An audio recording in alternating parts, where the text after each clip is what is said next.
God is a good God. He's not an angry God. He's not a malicious God. He's a loving Father who loves you more than you know. Look at because you're selling the image. Even though you're not trying to sell for the image, look at the image you're selling to people. People are imitating that. Leadership is about service. And sometimes you get into a position that you no longer want to get your hands dirty. That's not leadership.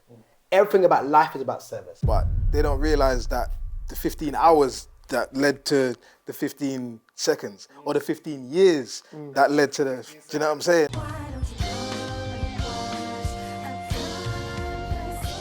How important do you see yourselves as pillars within your own community? I'm grateful for the positions I hold as a musician, as a respected Christian public figure in the church and outside of the church. Fortunately, I don't feel the pressure of it, which is good. I'm a pastor's kid as well. So, there's a pressure that comes with that, and I don't have any of that, which I'm grateful for. And I'm everything I say is by God's grace. There's certain changes that I can make in the church body and community because it's me. So for example, like, if I know that the culture is that we don't pay our in-house guys because they're in-house, but if we want to hire someone from outside, we're going to pay them. I've changed that culture in our body. So I'll ask for a budget and I'll add an extra couple of zeros to that. Then I'll pay the inside guy and I say, by the way, I paid XYZ. Oh, that's amazing. And then now moving forward, we now pay them. That's a real life story that I did somewhere. And if the person has suffered asked, hey, can I get paid? They'll get shut down kind of thing. Or they wouldn't even think to ask because we know it's not going to happen. So I'm grateful for the position I hold. And I think leadership is about service. And sometimes you get into a position that you no longer want to get your hands dirty. That's not leadership. Everything about life is about service. Whether you're a footballer, it's to score goals to your team. Barber, get your clients looking fresh. Accountant, get the books in order. Everything's about serving others. So yeah, I'm grateful for the position that I hold. And it's a blessing to be able to not just have it in general, but have it on the side of the Lord. But I'm known as a Christian public figure. So I'm humbled and appreciative for that. Say the question again, my guy. So when I'm saying pillar, I mean like you being a man of faith, like there's a certain level of responsibility within your community because of that. Okay. So maybe pillar's a bit too strong of a word. All right. Home is a very important aspect of my faith journey.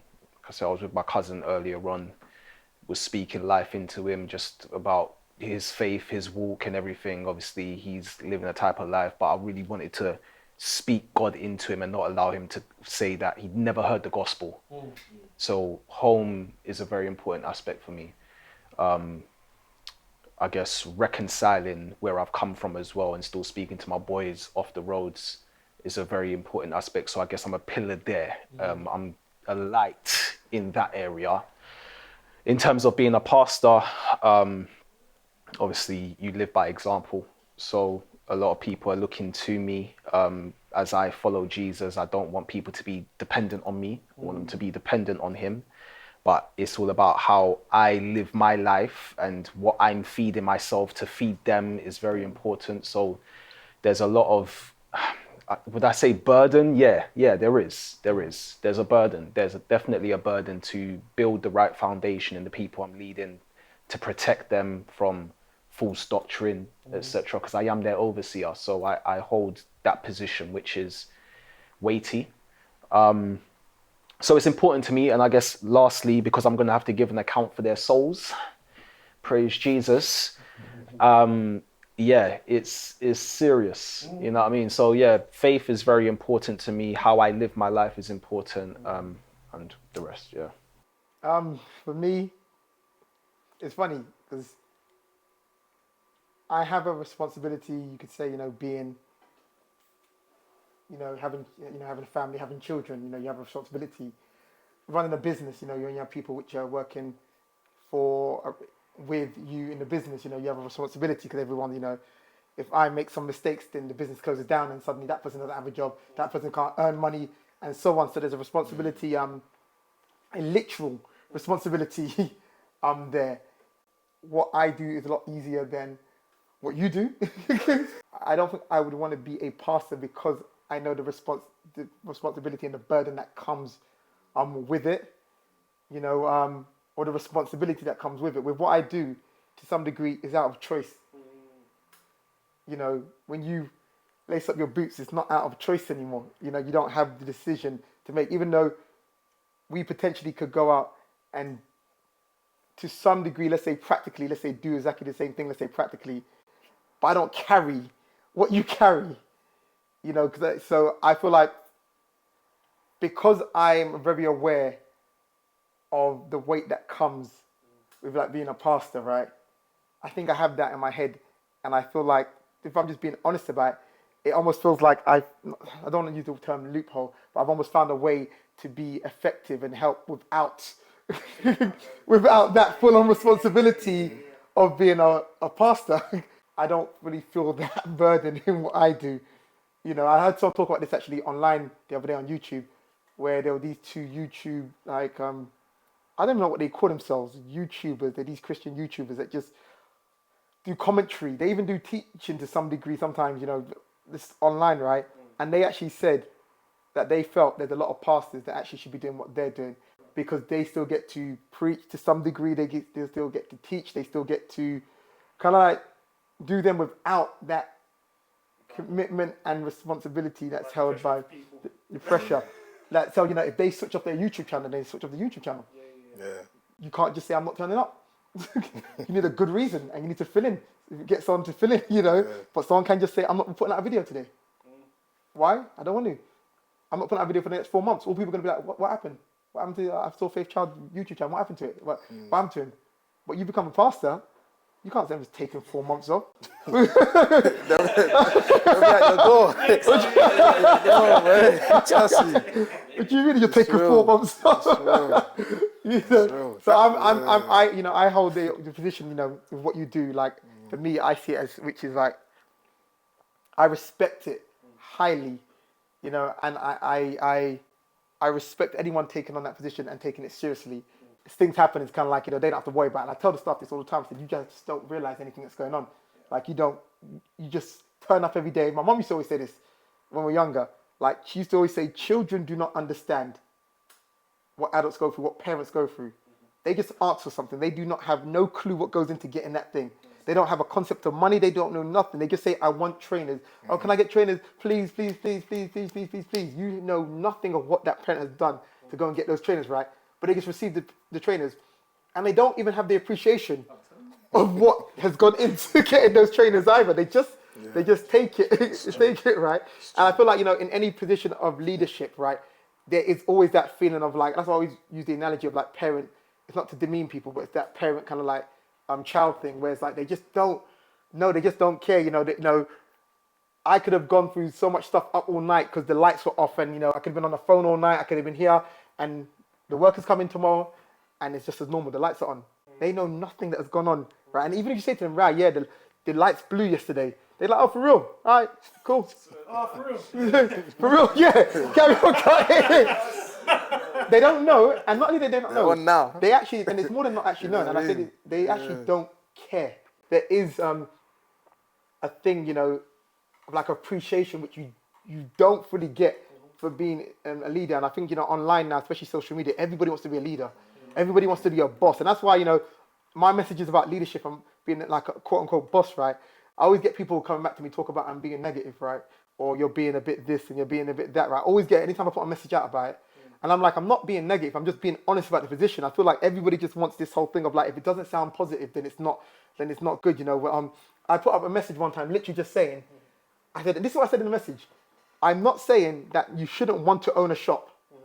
I'm just asking the question, what are your reasons as to why you want to own a shop? And I listed stuff, I said, because you want to make lots of money. I said, is it because you just like the position of being an owner and just being like, you can run around saying, I'm a boss. And I listed a couple other things there. And I said, if it's because of making money, there are other ways you can make money, and even maybe more money than even a shop owner. You could build up your following. You could do brand partnerships. You can do this. You can do that. So I said, you know, before you just want to be an owner, think about the reason you want to be an owner, and think, actually, maybe for those reasons, if it's like money as example, maybe I can just find something else to do to make money, right? And you don't have to have the responsibility of doing this and doing that. And some people are like, you know, I just feel like you're being a bit negative, and how could you be killing people's dreams about wanting to be an owner? And I said, what? By explaining to them What's the real? what being an owner is and what leading is. It's kind of like I'm killing people's dreams. And I said, maybe your dream needs to be killed then. If you just think it's just about being, maybe it does need to. Maybe your dream does need to be killed because if you just sort of walk in, because people don't realize people don't realize that. I tell this to the staff all the time. I take more slaps, not physically, but I take more slaps than anybody else. I have to suck up so much from all of you guys, right? More than anybody else. Being an owner is not about throwing your weight around. You know, you can be an owner, throws your weight around, then you keep having staff that keep coming and going, right? Because you're just a dictator who's kind of like, you know, no one wants to work for you, right? I said, it's being a servant. I have to serve you guys, right? And I talk about this online and people just seem to kind of like get annoyed because it's almost like they want the idea of, no, I'm an owner, so people work under me and they do what I say. You know what it is? People don't like the process. People like the result. So obviously they see you with the shot. They see you've got your following, they see, you cut certain celebrities' hair and all these kind of things, and they're like, I want that. Yeah. And then you tell them, hold on, if you own a business, you got to pay this, you got to do this, you got to do that, you got to do that. They're like, Mark, okay, I want the image. I want that. They want the photos. It's not even the result, it's the perception of the result. Yeah. You get me? Because if they're seeing like a 15-second video of you online, you're cutting some celebrity's hair or something, they're thinking, oh, that's amazing, like I want that. But they don't realize that the 15 hours that led to the 15 seconds or the 15 years that led to the, do you know what I'm saying? Like the investment and not even just laying the groundwork for what you're doing and what you're doing now, but the maintenance of it. Or Like, the 2-3 hours you waited for that celebrity who was running late. And you weren't driving today. So you were just sitting there and it might have been cold, so you were outside being okay, where's the local cafe? Just to ask though, you do know you are a pillar though, right? Everybody's a pillar to something. No, but you don't know. But you do know you are a pillar, right? Yes, but I also... No, I'm trying to... I know. Do you know what it is, yeah? You said so much truth, yeah? And you're so humble. And I'm like, I want you to get your flowers. And I just want to make sure you do know that you are, right? Hold on, before you even continue. Everything you just said, I can tell you're a pastor of SliderCuts, bruv. Yes. Because you just spoke my heart. It's mad. Everything you said, I feel seen now, bro. I promise you, I feel seen. I respect you. That's why I'm giving you your ratings, because I respect pastors. Like, you know, like... Yeah, but can you No, have but yours? you. Can you have It's yours? you. Because you know it is, yeah, I feel you're being very modest, which is fine. But what, and I'm sure you do know this, but the barbershop is historically therapy for men, specifically black men. Yeah. And the barbershop is a safe space. And you have created that. You've come from DNL. Yeah, DNL, yeah. From DNLs, you've now got SliderCuts. And you've got barbers who have seen, right, if Slider can do that, I can do that. And then the videos you make in the morning of you opening the shutters, showing the consistency of being here early. And I must say, I think you might be, that I know of, the only barbershop that I know of that runs like a normal 9 to 5. Yeah. Like after, what time's the last appointment typically maybe? Around 6 o'clock, between 6 7, yeah. So typically around like 8 o'clock or whatever the day might be, it is shut. And like, that's a healthy habit you've created of balance between life and work. And like, there's so many people watching you from afar who are your students and your congregation that you don't know. Yeah, you got a congregation, Because my brother. even like, I think maybe in the last year and a half, it might be longer, but I've noticed the tutorials you're doing. Yeah. Where you're how to fade, how to do a beard. And I'm watching them and I don't even want to know how to cut hair, but there's something you ooze and exude that I'm like, I need to watch this. You did like a 15-minute one when you're cutting someone's hair. Why am I watching 15 minutes? I watch it to the end. I love But that. you just have something about you where it's like, I need to be a part of what he's doing. I respect what he's doing. So I just want to give you your flowers today. I know you already know, but I just want you to know that you are respected and you are a pillar. And we all are, but you are a pillar in your own right and you need to be celebrated. So don't throw it back to us, just enjoy it. I said, no. I acknowledge it. I acknowledge it. No, I acknowledge it. I fully acknowledge it, and I thank you. I fully acknowledge it. And that's part of the reason as to why I'd say even online, right? One of my main things as well online. You said this earlier as well. You're talking about, which is about being, because I know people watch me. I'm very conscious of the idea of I don't want people. So before I used to be kind of a private person, and I enjoyed the idea of being private. You didn't really know about my life, right? The way I am online, the way I'm even in the shop, people would think that what you call it, oh, you've always just been open. It's like, no, it's actually something. Actually, it was actually a message I almost felt like from God. Like literally, when I got, and this happened when I got with my wife, when we started seeing each other. I had two friends, two friends, not to be named, two friends, right? Two friends, right? When I started seeing my wife, before we were married, I started seeing her. And because I never used to speak about my business, to keep my business to myself, right? They were just like, in the same week, they both came to me and they were talking about one person wanted to, I think, end it with the girl he was seeing. And the other person was not taking on potential prospects because he said, I need to have a relationship like yours. Wow.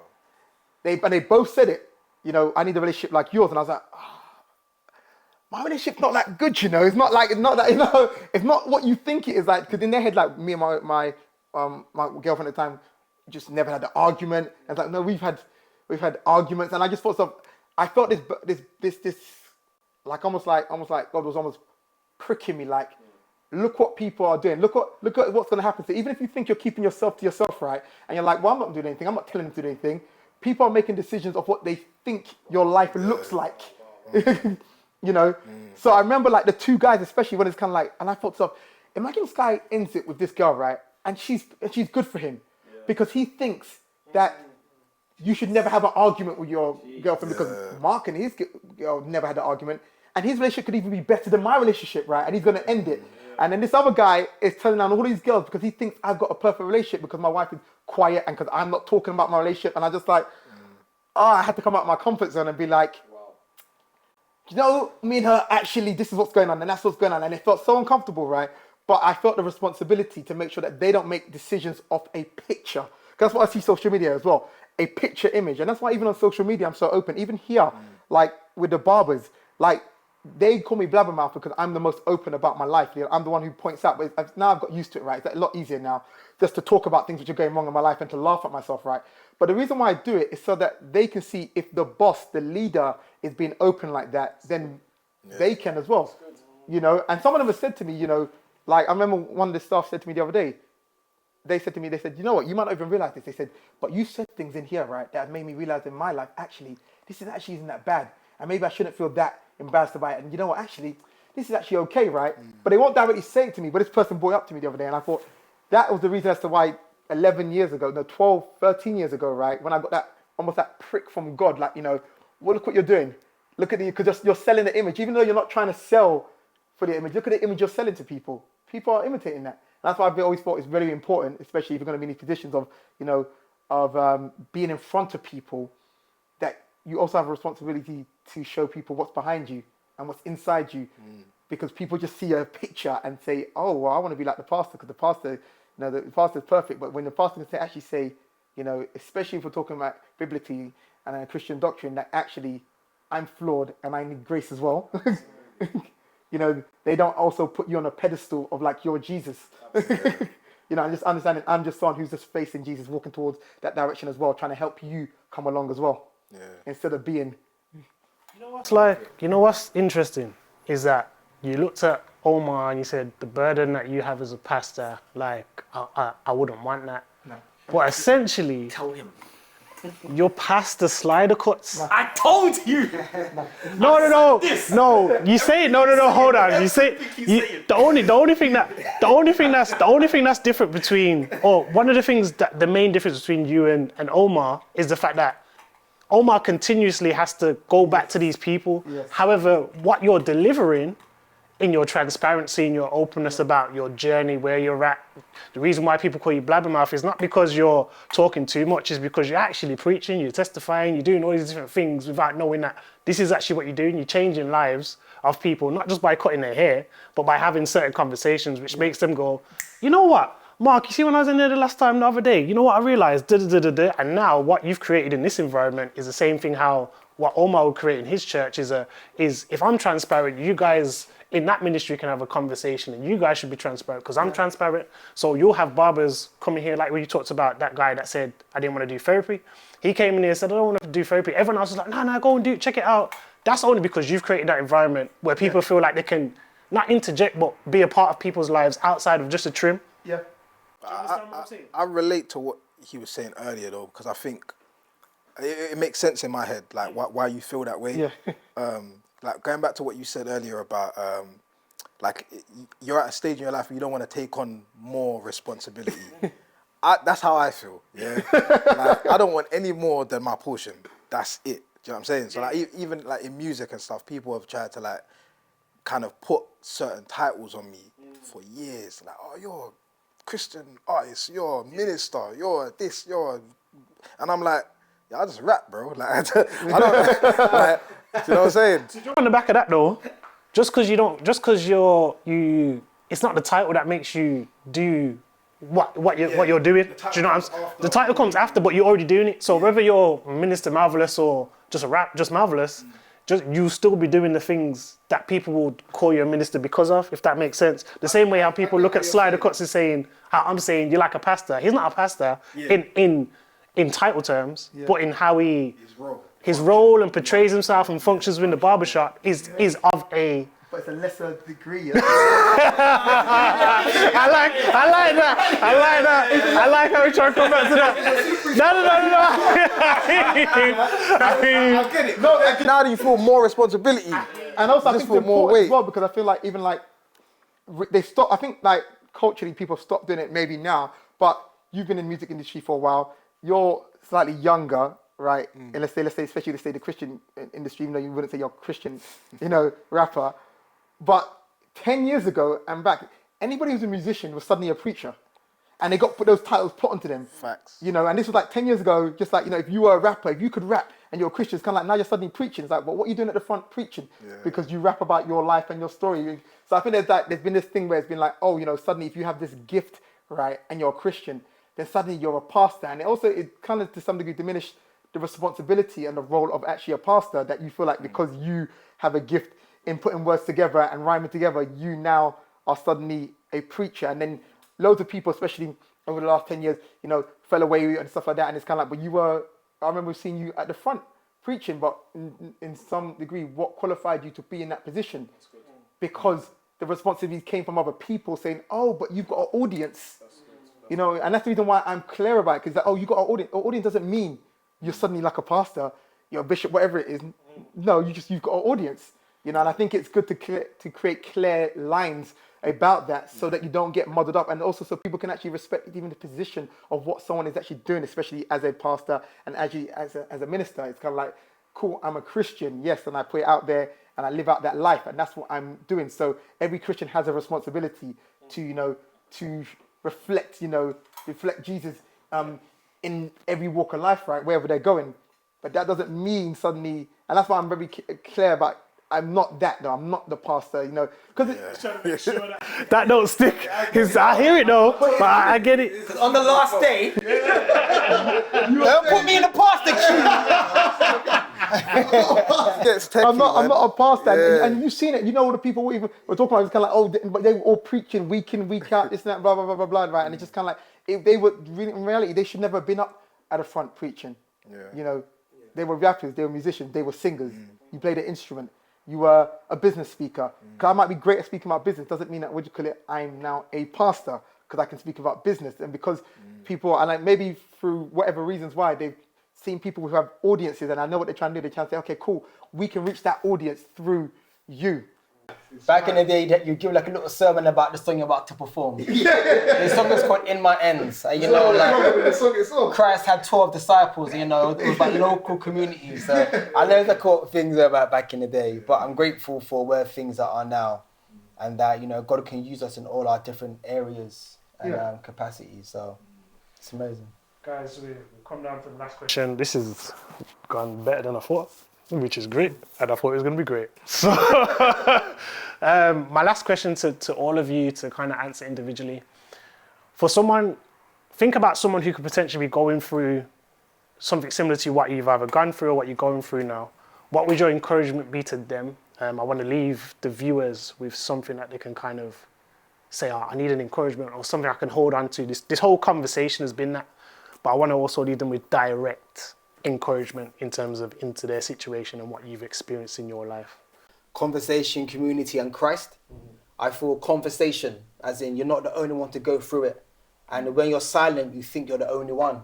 Is when Mel says, I'll go through this. Oh, snap. Oh, so he goes through that too. So conversation, be open about how you're feeling. Obviously, you can't trust everyone, but I'm sure you probably do know who you can trust. Second thing, community. Don't isolate yourself. When you isolate yourself, you feel like you're alone. You're not able to get that support by people. There's strength in numbers.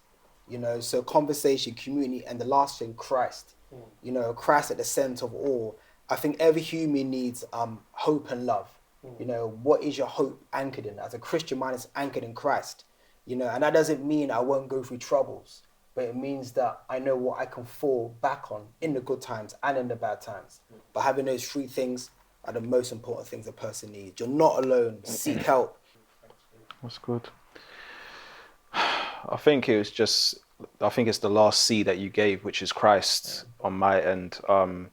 Ultimately, for anyone who's out there looking for a relationship with Jesus or has a relationship with Jesus, I want you to know that before Jesus did anything, before he preached, before he healed the sick, before he cast out any demons, the Father said, "This is my Son, whom I love, in him I'm well pleased."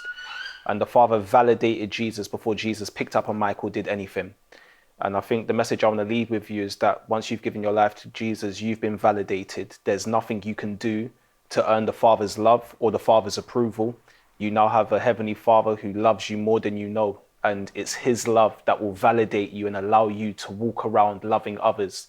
So I think that's the message that I want to leave with people, even in the place of prayer, that you shouldn't necessarily berate yourself and see the Father as a tyrant saying, beg me, get down on your knees. You haven't begged hard enough, but recognize that the Father gives good gifts generously to all without reproach. So God is a good God. He's not an angry God. He's not a malicious God. He's a loving Father who loves you more than you know. And my encouragement is for you to grow more in your relationship with him and then watch your world open. My encouragement is kind of two things. The first thing is kind of take the pressure off. You're not racing against anyone else within your life. If God has a plan for you, if it's for you or before you, if it's not meant for you, it's not meant for you, and it won't come to pass. So take the pressure off of having to achieve certain things at a certain time, within a certain time limit, whatever that might be in your particular area. And that kind of links into my second piece of encouragement, which is you have limited control within your life. God has ultimate control, unlimited control. You can only control a certain amount. So when it gets to a point where you feel like you're out of control, or you feel like you can't do this or you can't do that, I've been there. Give it over to God. God will then take it from being what was in your limited control, your free will, what he's given you, into him doing supernatural things or doing things that will only he can change, only he can shift. So take the pressure off yourself. Don't allow that to manifest into stress. Don't allow it to manifest into burdens. Don't allow it to manifest into how you treat people, and only control what you can within your limited control and give the rest to God would be my advice. And I guess I always think to myself, one, the world is a lot bigger than me.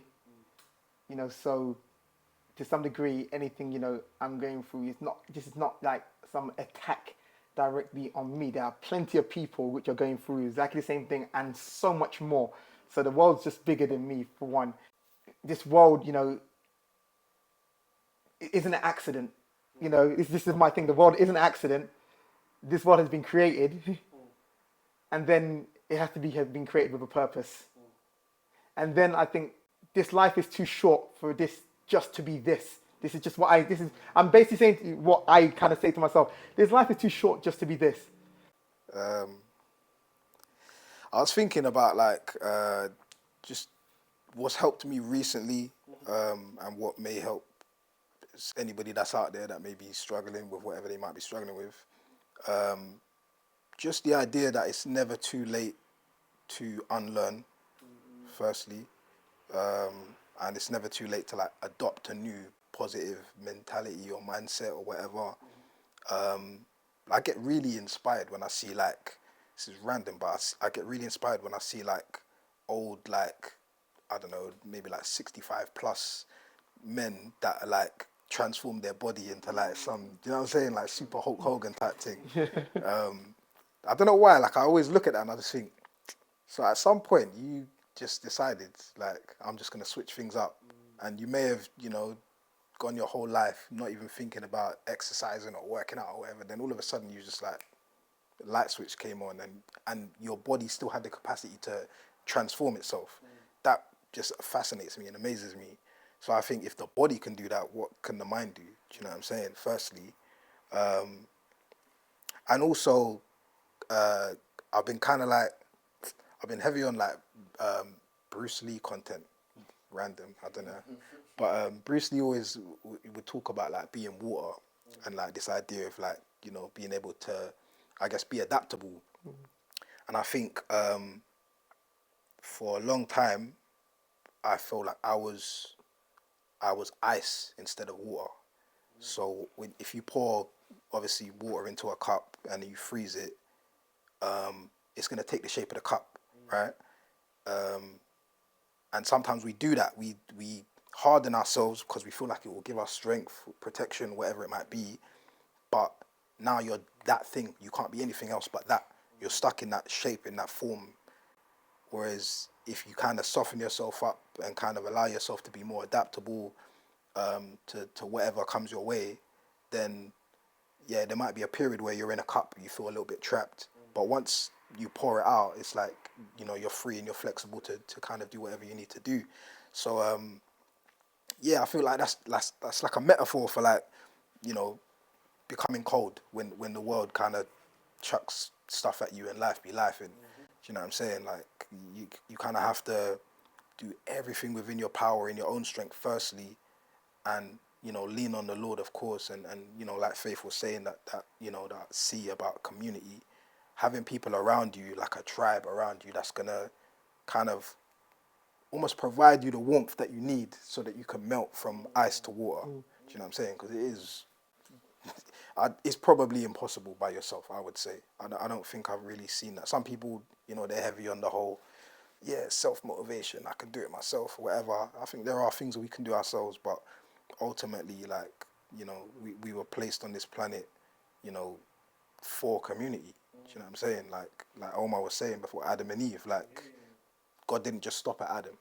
Do you know what I'm saying? And I think there's a reason for that. We need community. We need others around us to kind of help us.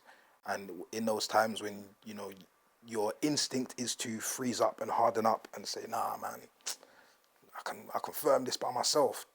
Like you have to surround yourself with people that will kind of soften your heart and allow you to be who you were always meant to be and reach your full potential.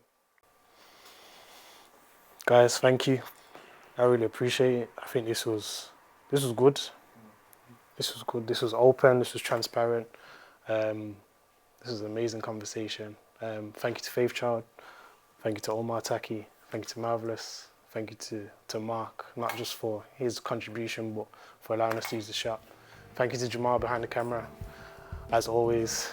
Thank you to you guys watching. I hope you've been blessed. I hope you've been encouraged. I hope you can take something from this. And yeah, man, like, comment, share, subscribe, and more content coming for you very, very soon.